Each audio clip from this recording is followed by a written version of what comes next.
Hello and welcome. My name is Diette and thank you for watching my video. Please like and subscribe if you enjoy my content. Today, I'm painting a flower with water mixable oil paint. Let's get started.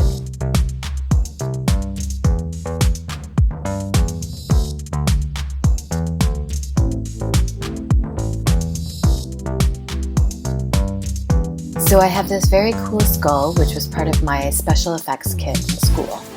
As one of our assignments, we had to create a design using latex and color.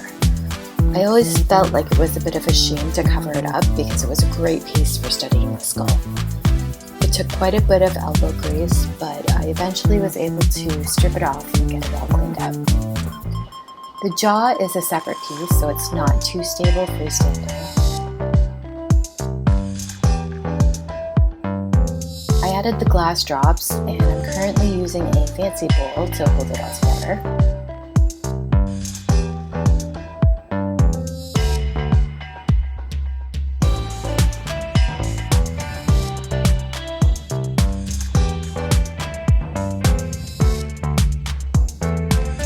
I've attempted to draw this subject a few times and I'm struggling with it, but I thought maybe if I tried staging a full composition, it might help. Because I knew that I was going to jump into an oil painting, I thought this subject matter felt appropriate. So all the more reason to jump in and start rearranging some things and experiment in staging different objects and lighting.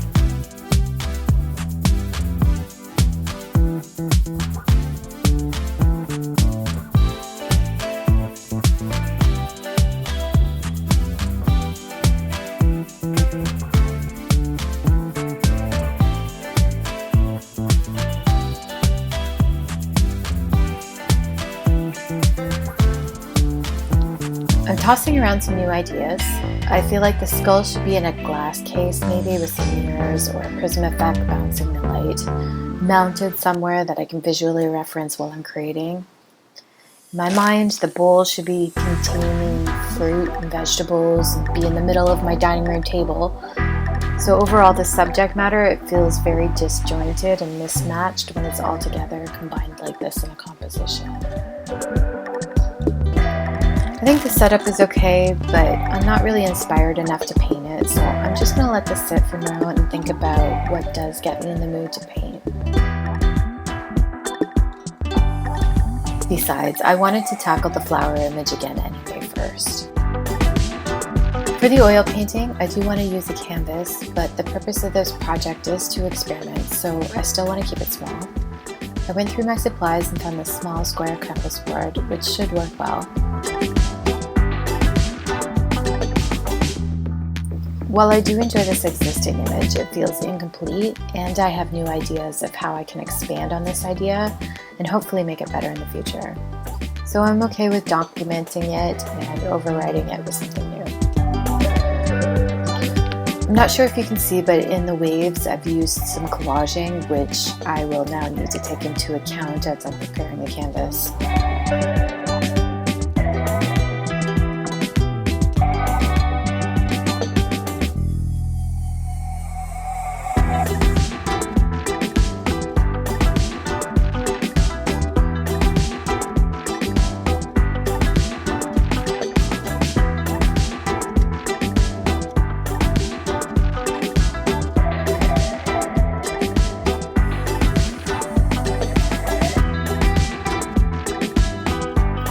I've gessoed the canvas and transferred my image to the upper half of the canvas board just above the collage texture. I'm not thrilled with the idea of working with harsh solvents. The odor and the cleanup, it can be overwhelming, hence why I wanted to give these water mixable oil paints a try. These are certified AP non-toxic according to their documentation, which is a little peace of mind with my fur balls hanging around. These oil paints clean up the same as other paints, a little dish soap and everything is all clean. I also have a bottle of water mixable linseed oil to thin out the paint. I have barely experimented with these paints before, and while they do give off a smell that I'm not too fond of, they aren't as harsh as regular oil paints, so it's not too overpowering. In fact, it smells very similar to the linseed oil. I know a lot of people are sensitive to smell, and the best way I can think to describe the smell of painting with these products is to compare it to a strong cooking oil.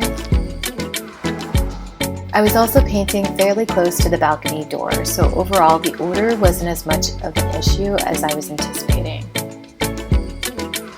This is now my final attempt at recreating this flower image, so be sure to check out my other videos using acrylic, alcohol markers, watercolor, and pencil crayons. I started with the paint very thinned out. As the work progressed, I laid in more paint gradually, building up from transparent to more opaque. I kept having to remind myself to grip further back on the brush handle and to paint using my whole arm because I want to paint more loosely, especially during the beginning stages. Gripping the tools tightly, whether it be pencils, markers, or brushes, it puts a lot of strain on my hands, which also shows in the work, and it also affects the length of time that I'm able to sit down and paint within a session.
quite happy with the outcome of this first session. So I've cleaned everything up and put my palette out of kitty reach. I'm going to come back to this later and try another session.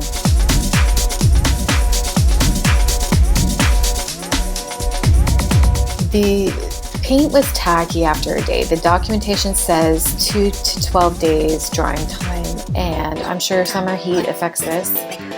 It's not fully dry, but it also didn't feel pliable as I was reworking the paint. The viscosity of the paint is nice to work with in comparison to acrylic. It's much smoother and the paint glides across the canvas. Even in mixing the color with the palette knife, it feels more pleasurable to work with.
I struggled to come back to this for a second attempt. I thought maybe taking it outside would get my spirits up, and I ended up losing my daylight fast. And the camera stopped right when I was, in that zone. Go figure. By the time I moved everything back inside and set up, I had zero motivation to continue painting.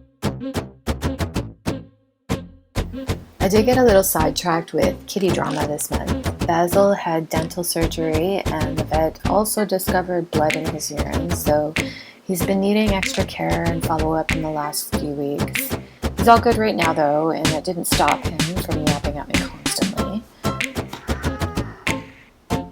I spent some time preparing my gouache into half pans. Typically I've used gouache straight from the tube. I like working with it because it's opaque and you can go from dark to light, which also allows for corrections. This is one of my first illustrations in gouache, and this is one of my favorites. A personalized board game depicting my life at that time. Thank you, Andrea, for all of your support during that time. I don't know how I would have made it through all those school years without you. I read that a drop or two of glycerin will help preserve gouache when set up in half pans like this. So maybe this will work for me. I've filled a dropper with some glycerin for easy measuring. Some of these tubes are old, but none of them are dried out. And I'm going to try and use up what I have and see how long I can stretch their use. I tried to get the consistency of all of them fairly close to each other, so for the thicker ones I did have to add a few extra drops. For another project, I took photographs of random objects and transferred the compositions onto watercolor paper postcards.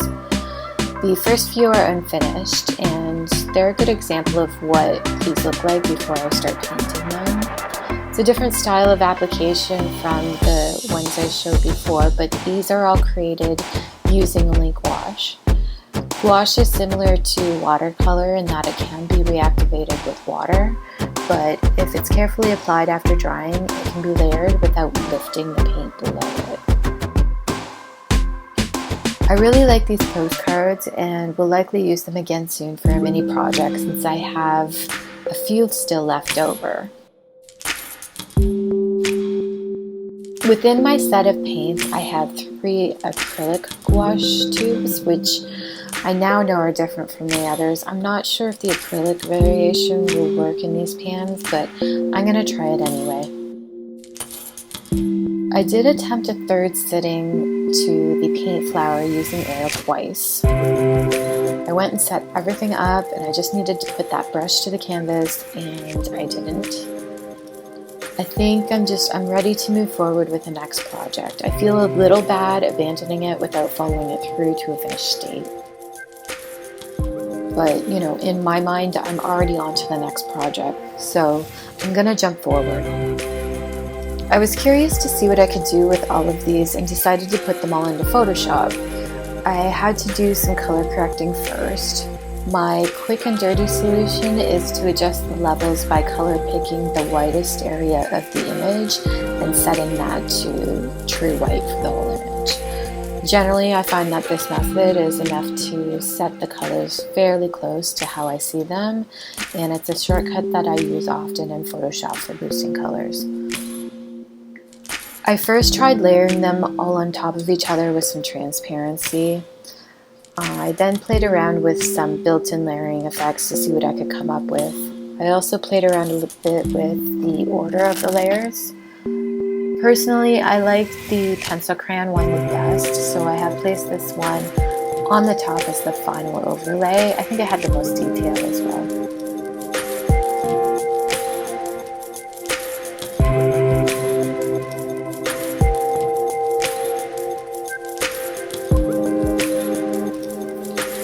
For now, I'm done with this image. Collectively, I've spent many hours with this flower. I could probably tweak, edit, and re-edit some more, but I'm ready to move on, so it's time to close this project down. Please be sure to check out my next video where the plan is to dive back into sculpture. See you next time. Thanks for watching.